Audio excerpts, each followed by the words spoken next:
भगवान शिव जो इतने भोले हैं कि एक छोटे बालक की पुकार सुनकर दौड़े चले आते हैं, वही भोलेनाथ जब क्रोधित होते हैं तो रौद्र रूप में बन जाते हैं भैरव, काल भैरव, काशी के कोतवाल।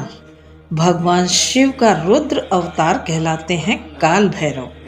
चलिए जानते हैं कब और कैसे प्रकट हुए भगवान शिव काल भैरव के रूप में। एक बार भगवान श्री हरि यानी विष्णु जी और ब्रह्मा जी में यह बहस छिड़ गई। ब्रह्मा जी कह रहे हैं कि मैं बड़ा हूं और नारायण कह रहे हैं कि मैं बड़ा हूं। अंततः वेदों से पूछा गया तो उन्होंने कहा, भगवान न आप और न आप, कोई और ही है जो आप दोनों से अधिक शक्तिमान है और वे हैं शिव। ब्रह्मा जी को वेदों की यह बात बुरी लगी और वे अपने अहंकार में डूबे हुए शिव जी की निंदा करने लगते हैं और भगवान शिव के प्रकट होने पर भी उसी प्रकार अपने अहंकार में डूबे हुए स्वयं को सर्वश्रेष्ठ शक्तिशाली बताते रहते हैं। भगवान शिव क्रोध में आ जाते हैं और शिव के अंश से उनके रौद्र रूप में प्रकट होते हैं काल भैरव। कोयले से भी काला भुजंग वर्ण, नेत्रों से जैसे अग्नि वर्षा हो रही हो। सूर्य में भी उनके तेज को सहन करने की क्षमता न थी। हाथ में दंड, क्रोध में अपनी कनिष्ठिका के नाखून से ब्रह्मा जी का 5वां मुख काट डालते हैं, जिस मुख से वे उनकी निंदा कर रहे थे। क्रोधवश भैरव जो तब बाल रूप में थे यानी बटुक भैरव जी, ब्रह्मा जी का मुख तो अपनी कनिष्ठिका के नाखून से काट डालते हैं, किंतु वह ब्रह्मा का मुख इनकी कनिष्ठिका से चिपक गया, छूटता ही न था। ब्रह्म हत्या का पाप लगा ऊपर से। अब भैरव शिव जी के सम्मुख व्यतीत हैं। शिव जी बोले, बस एक ही उपाय है, तीर्थ करो। ब्रह्म हत्या के पाप से मुक्त होने के लिए तीर्थ करो। भैरव जी अनेकों तीर्थों पर गए, किंतु कनिष्ठिका से ब्रह्मा जी का मुख न छूटा। गंभीर समस्या। भैरव नारायण जी के पास पहुंचे। प्रभु क्या करूं, कैसे मुक्त होऊं इस पाप से? नारायण बोले, अब आप काशी चले जाइए। इधर शिव जी ने ब्रह्म हत्या को कन्या के रूप में भैरव के पीछे लगा दिया था। जहां जहां भैरव जाते वह कन्या पीछे पीछे भैरव के चलती। शिव जी ने कहा, जहां जहां ये जाएं वहां वहां जाकर पीछा करो। काशी में यदि जाएं तो वहां प्रवेश मत करना। भैरव भगवान विष्णु की बात मानकर काशी को प्रस्थान करते हैं। ऐसा नहीं है कि वह कन्या उन्हें दिख नहीं रही थी, वे निरंतर उसे अपने पीछे देख रहे थे।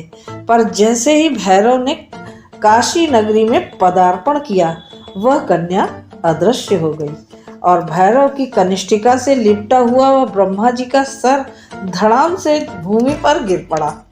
अब काल भैरव को यह विश्वास हो गया कि काशी में आकर तो ब्रह्म हत्या भी समाप्त हो जाती है। अब मैं हमेशा इस स्थान पर वास करूंगा। बस फिर क्या था, काल भैरव काशी में विराजमान हो गए। इस प्रकार काशी काल भैरव का स्थायी निवास हो गई। तब से काशी के कोतवाल हैं काल भैरव और काशी के राजा हैं बाबा विश्वनाथ। एक आश्चर्यजनक मुगल कालीन घटना बताती हूँ कि जब मुगलों ने काशी के मंदिरों को नष्ट करना शुरू किया तो उस समय वे काल भैरव जी के मंदिर में भी पहुंचे, पर उन्हें वहां से भागना पड़ा। उन पर एक ऐसी सेना ने अटैक कर दिया कि उन्हें वापस होना पड़ा। और वह सेना जिसने उन पर आक्रमण किया था, जानते हैं वो कौन सी सेना थी? ढेर सारे काले कुत्तों की सेना। आपको तो पता ही है कि श्वान भैरव जी का वाहन है। मार्गशीर्ष माह के कृष्ण पक्ष की अष्टमी को भैरव जयंती मनाई जाती है। कहते हैं जिस दिन भगवान शिव के अंश से भैरव जी की उत्पत्ति हुई थी, उस दिन मार्गशीर्ष माह की कृष्ण पक्ष की अष्टमी तिथि थी। इस दिन विशेष रूप से भैरव जी की पूजा की जाती है। साथ ही भगवान शिव और माता पार्वती की भी पूजा की जाती है। इसे कालाष्टमी भी कहते हैं। इस दिन की पूजा विधि इस प्रकार है कि प्रातः काल स्नान आदि से निवृत्त हो एक चौकी पर माता पार्वती, भगवान शिव की मूर्ति अथवा फोटो जो भी हो स्थापित करें और विधिवत पूजा अर्चना करें। भगवान काल भैरव को तिल, काले उड़द, सरसों का तेल, अबीर, गुलाल, चावल, फूल, सिंदूर और नीले रंग के पुष्प अर्पित करें। तत्पश्चात भैरवनाथ जी की व्रत कथा का पाठ करें। इस दिन बहुत से लोग व्रत रखते हैं जो रात्रि के मुहूर्त में भैरव जी की पूजा व मंत्र जाप करते हैं, जिससे उनकी मनोकामना सिद्धि होती है। भैरव बाबा को तंत्र सिद्धियों का देवता भी कहा जाता है।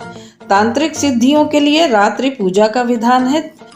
कहा जाता है कि काल भैरव की पूजा करने से व्यक्ति को अपनी प्रवृत्ति और अपने सपनों को पूर्ण करने के लिए आवश्यक साहस और हिम्मत जुटाने में मदद मिलती है और सफलता की राह पर कभी नहीं रुकना पड़ता है। काल भैरव पूजा मनुष्य के जीवन में सकारात्मक ऊर्जा को लाती है। ग्रह दोष और दुश्मनों की बुरी नजर को खत्म करने के लिए उत्तम उपाय है। इसके अतिरिक्त बुरी नजर या नकारात्मक शक्तियों से बचने के लिए काल भैरव की पूजा बहुत फलदायी मानी जाती है। यह भक्तों को शत्रुओं पर विजय प्राप्त करने के लिए शक्ति और साहस जुटाने में भी मदद करती है। ओम नमः शिवाय। आप सभी को कालाष्टमी की हार्दिक शुभकामनाओं सहित मेरा नमस्कार। आपने अगर मेरे चैनल को सब्सक्राइब ना किया हो तो प्लीज़ सब्सक्राइब कीजिएगा और वीडियो को शेयर और लाइक करना बिल्कुल मत भूलिएगा। फिर मिलते हैं अगले वीडियो में एक नई कथा के साथ।